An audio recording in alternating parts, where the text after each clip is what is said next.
Në qytetin e Tetovës këtë vit ka shumë më pak të mbjella se vitet e kaluara. Bujqit ankohen se nuk kanë të holla, ndërsa dëmshpërblimin që është premtuar për dëmet e të mbjellave nga breshëri akoma nuk e kanë marrë.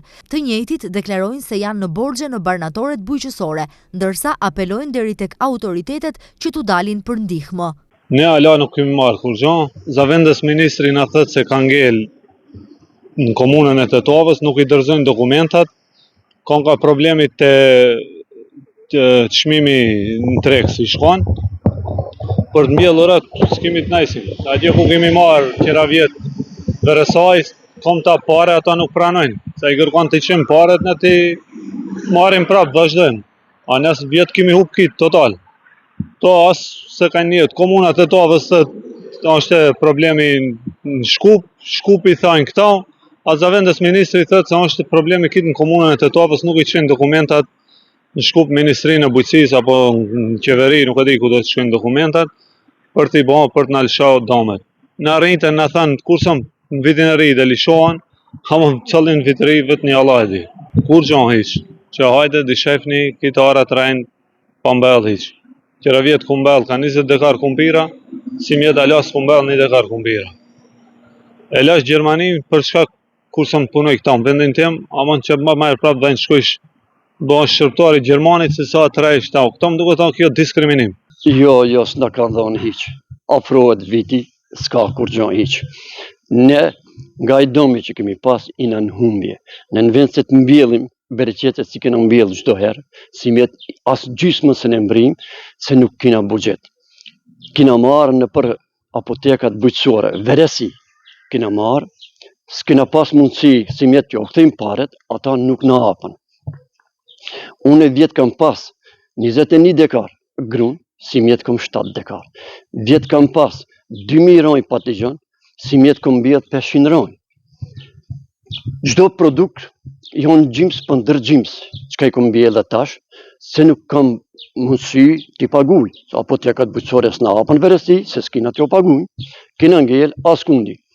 Tash, as që folet, as që përmendet për domin e Breshnit. Ne u lutena sa më shpejt të na lëshojnë, të na ndihmojnë, që të mundim sa është e herët, ala ka kohë, që të mbjellim bereqetet, mos ngelim pa mbjell. Nga Komisioni Qeveritar për Dëmshpërblime thonë se komuna e Tetovës akoma nuk ka dorëzuar dokumentacionin për dëmshpërblimet, ndërkohë disa herë është kthyer shkaku se formularet nuk kanë qenë të plotësuara siç duhet. Vlerësimin e dëmit, gjithsesi vlerësimin e vlerës së përgjithshme të dëmit duhet që ta bëjë Komisioni Komunal në bazë të kërkesave që ka për kompenzim të dëmit nga qytetarë.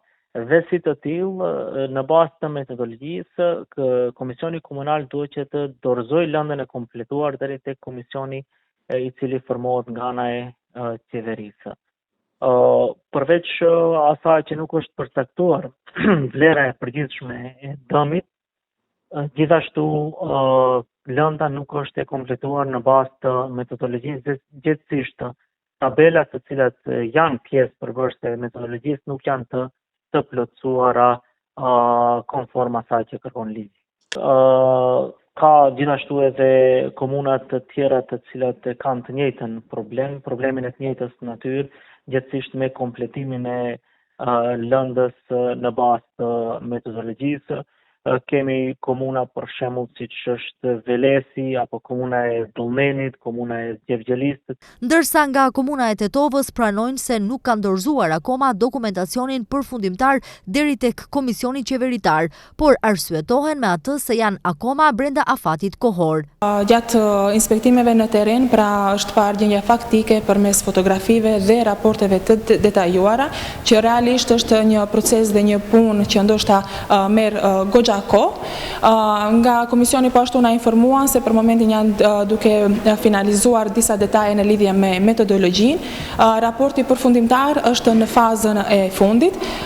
Sigurisht që, ky proces ka shkuar sipas standardeve dhe sipas afatit kohor, me qëllim që kjo situatë realizohet me profesionalizëm dhe me transparencë. Në momentin që plani përfundimtar do të jetë gati, do të dërgohet deri tek komisioni për vlerësimin e dëmeve në Shkup, që më pas ato mund të fillojnë me kompenzimin e dëmeve deri tek qytetarët të cilët u prekën nga kjo fatkeqësi. Një afat konkret nuk kemi, por nga komisioni na informuar se gati janë, domethënë, edhe metodologjia edhe plani përfundimtar, dhe në momentin që do të përfundohet komplet dhe do të bëhet një kontroll të shihet se çdo gjë është në rregull, do të vazhdohet me kompenzimin e dëmeve. Përndryshe, mbi 500 bujq të rajonit të Tetovës nuk arrin të marrin dëmshpërblimin nga përmbytjet që ndodhën në vitin 2023 dhe qershorin e vitit 2024. Janë dhënë shumë premtime, por deri tani asgjë nuk është mbajtur.